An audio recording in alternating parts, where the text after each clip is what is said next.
It's 3 a.m., and for the first time in recorded history, not a single human being on Earth is tired. Not the truck driver crossing Nevada at midnight, not the nurse on her fourth night shift, not the newborn baby who for once isn't crying to be fed at odd hours because her tiny brain no longer demands rest either. Somewhere in the world, billions of people are lying in bed, staring at ceilings, feeling completely, unmistakably awake. Within minutes, phones start lighting up across every time zone. Confused messages, nervous laughter, a few panicked calls to emergency lines that don't know how to respond. Nobody pressed a button, nothing was announced. The need for sleep simply vanished, all at once, for every person alive. But nobody yet understands what happens next. Before we go further, we need to understand exactly what changed and what didn't. As of this moment, human bodies no longer require sleep to function. The biological drive that once forced you into bed each night is gone. Your brain does not build up the chemical pressure that normally causes drowsiness. You will never again feel your eyelids grow heavy or your thoughts slow down at the end of a long day. But here's what stays exactly the same.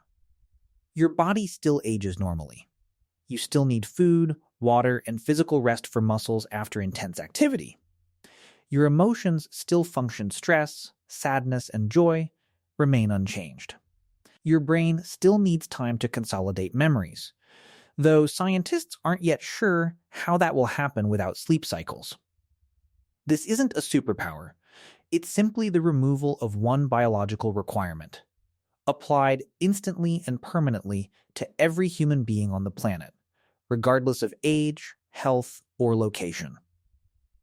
Everyone crosses this threshold together, at the exact same moment. What people choose to do with those extra hours is where the real story begins. The first 10 minutes at first, most people assume they're simply having a restless night. Then the confusion sets in. A woman in Tokyo checks her phone at 3 a.m. and realizes she doesn't feel the usual fog of exhaustion. A father in Berlin, who has been running on 4 hours of sleep for years with a newborn at home, suddenly feels completely clear-headed for the first time in months. He sits up, almost afraid to move, waiting for the tiredness to return. It doesn't. In hospitals, night shift nurses notice something strange almost immediately. Patients who normally struggle to stay awake through late-night vitals checks are suddenly alert, asking questions, wanting to talk. Doctors monitoring intensive care units aren't sure whether to be relieved or concerned. Meanwhile, truck drivers on long overnight routes report feeling unusually sharp, and several later admit they nearly caused accidents not from fatigue, but from disbelief, glancing at their phones instead of the road. Children are the strangest case. Toddlers who normally fight bedtime with tears and tantrums simply keep playing. Parents don't know whether to feel relief or fear.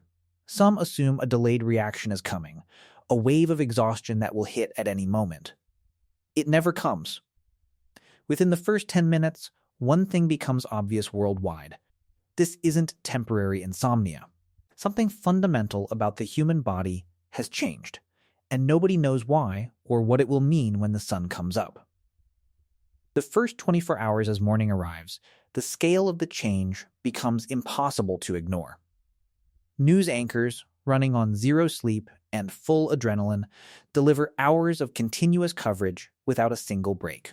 Social media floods with the same question in dozens of languages: is this happening to everyone, or just to me? Governments convene emergency meetings, uncertain whether this qualifies as a medical crisis or something else entirely. Health agencies scramble to determine if this is dangerous. Emergency rooms brace for chaos, but instead see something unexpected: fewer drowsy driving accidents, fewer medication errors from exhausted staff. For a few hours, this looks like an accidental gift. But cracks appear quickly. Airlines discover a serious problem. Pilots are legally required to sleep between flights under fatigue regulations that assume biological necessity. Without exhaustion as a measurable risk, aviation authorities have no framework for how long someone can safely fly. Air traffic controllers, similarly, no longer have natural limits on shift length, but nobody has tested what constant, sleepless vigilance does to decision-making over 16 or 20 straight hours. Factories that once ran 3 shifts to keep workers rested suddenly face pressure to run continuously, since fatigue is no longer a limiting factor. Labor unions immediately raise alarms. If humans don't need sleep, will companies expect them to work every waking hour? Meanwhile, families face a quieter shift.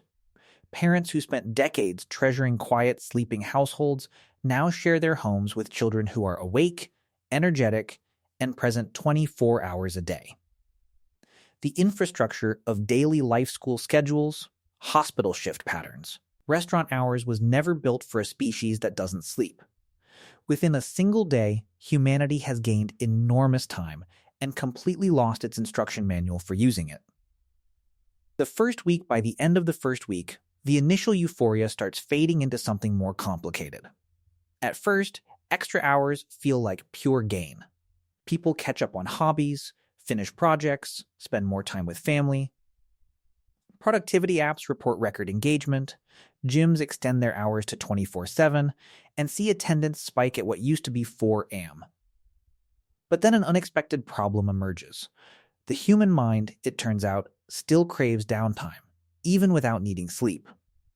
People begin reporting a strange kind of mental fatigue, not physical tiredness, but a restless, unsatisfied feeling from being constantly on. Without the natural boundary that sleep used to provide between one day and the next, many people lose track of time entirely. Days blur together. Some workers, freed from the need to rest, simply keep working, and burnout rates climb even though physical exhaustion is gone. At the same time, an unexpected consequence begins reshaping economies few had anticipated.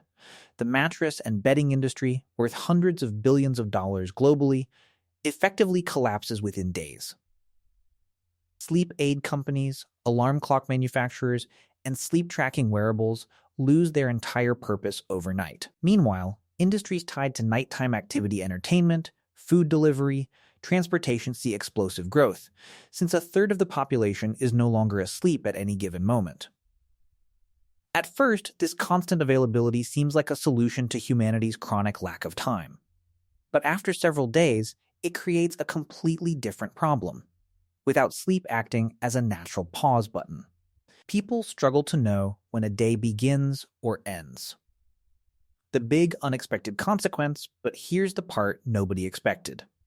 Without sleep, human memory starts behaving differently. Scientists have long known that sleep plays a critical role in consolidating memories, sorting the important from the irrelevant, and clearing waste products from the brain through a process called the glymphatic system. Without this nightly maintenance period, researchers begin noticing early signs that people are struggling to distinguish meaningful memories from background noise. A person who used to forget the small, unimportant details of their day now remembers everything with equal, exhausting clarity: every conversation, every minor irritation, every passing thought. Therapists report patients feeling mentally cluttered, unable to let go of daily stress the way sleep once allowed. Based on what we know about brain function, this isn't surprising. Sleep isn't just rest. It's active maintenance. Remove it, and the brain has no scheduled downtime to file away experiences properly. This changes the entire tone of the story. What began as a dream of infinite productivity starts looking like a species running a computer that can never reboot. Neurologists warn that without a replacement mechanism for memory consolidation, cognitive clutter could worsen over time. Nobody knows whether the brain will eventually adapt on its own, or whether humanity has just traded physical exhaustion for a much stranger, slower building cognitive fog that no amount of caffeine or willpower can fix. Society begins to change as weeks pass, deeper societal shifts take hold. Because the workday no longer has a natural endpoint, companies split into 2 camps: those who exploit the change, pushing employees toward non-stop output, and those who deliberately impose artificial rest hours to protect mental health. This creates a new labor divide, with workers actively seeking employers who enforce boundaries since the government hasn't yet regulated maximum working hours in a world without fatigue. Education transforms as well. Schools experiment with optional overnight study halls, and some students, freed from bedtime, begin learning at wildly unconventional hours. But teachers notice a troubling pattern. Children who study for 16 hours straight retain less information than those who take structured breaks, hinting that rest, not just sleep, still matters for the brain. Relationships shift in subtle but significant ways. Couples who once bonded over quiet nighttime routines now navigate mismatched schedules. Since some partners choose to stay constantly active, while others deliberately create sleep like rest periods out of habit. Crime patterns change to nighttime. Once a period of reduced activity and lower surveillance, becomes just as busy and populated as daytime, forcing police departments to redistribute resources across a schedule that never quiets down. Culturally, humanity begins losing something intangible, the shared rhythm of day and night that shaped art, religion, and tradition for millennia. Concepts like good night and sweet dreams become strange, outdated phrases. Cities that once had a distinct nighttime identity, quiet streets, dim lighting, a different pace, start looking identical at 3 a.m. and 3 p.m. Because humans no longer need darkness to rest, artificial lighting expands everywhere. And true darkness becomes something people have to deliberately seek out. The major turning point, arrives roughly 2 months in, when researchers confirm something they suspected but couldn't prove initially. The human brain is beginning to develop measurable stress-related changes from the total absence of deep, restorative rest. This isn't about tiredness. It's about the brain's chemistry itself shifting without its former nightly reset. This discovery changes the global conversation overnight. What started as a celebration of infinite time becomes a serious public health question. Governments that spent weeks debating labor laws now shift focus entirely toward mental health infrastructure. Scientists rush to develop new methods to replace what sleep used to provide structured meditation programs, mandatory offline periods. Experimental therapies designed to trigger memory consolidation without unconsciousness. The scenario escalates from a personal curiosity into a civilization-wide challenge. Entire industries pivot. Technology companies race to build tools that simulate the brain-clearing benefits of sleep. Wellness culture, which once focused on sleep optimization, reinvents itself around cognitive rest. A new concept nobody needed before. Nations begin comparing outcomes, watching to see which societies adapt fastest and which ones spiral into chronic mental fatigue. This is the moment the story stops being about lost mattresses and gained hours, and becomes about something far more fundamental, whether human consciousness itself was built to require a nightly pause, and what happens to a civilization that no longer gets one. 1 year later, a year after the change, the world looks strikingly different from what anyone predicted in those first chaotic days. Daily life has restructured itself around near-continuous activity. Cities operate in overlapping, staggered shifts with businesses, transportation, and even government services running closer to 24 hours a day. Economically, productivity has technically increased, but not nearly as much as early optimists hoped, since burnout and cognitive fatigue quietly eat into the gains. New professions have emerged entirely: rest coaches, memory consolidation therapists, and silence architects who design physical spaces to help people mentally decompress. Technology has adapted quickly. Wearable devices, once used to track sleep, now monitor stress hormones and cognitive clutter instead, alerting users when they need structured downtime. Scientists have made progress replicating some benefits of sleep through supervised rest therapy, though nothing fully replaces what natural sleep once did. Relationships and family life have found new rhythms, with many families deliberately choosing to maintain old sleep-like schedules simply for shared connection and routine, even though it's no longer biologically required. Environmentally, energy consumption has risen sharply due to non-stop activity, straining power grids in several countries. The world hasn't collapsed, but it has become undeniably different, busier, more fragmented, and still searching for the psychological rhythm that sleep used to provide for free. 10 to 100 years later, looking further ahead, the picture becomes more speculative, but reasonable projections emerge.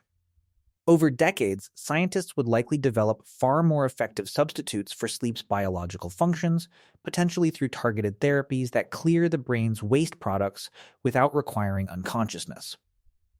Cities would likely be redesigned entirely around continuous activity, with true darkness and quiet becoming rare.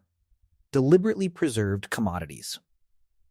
Culturally, humanity might gradually lose inherited rhythms tied to day and night, reshaping everything from religious practice to art forms historically inspired by dreams and nighttime reflection.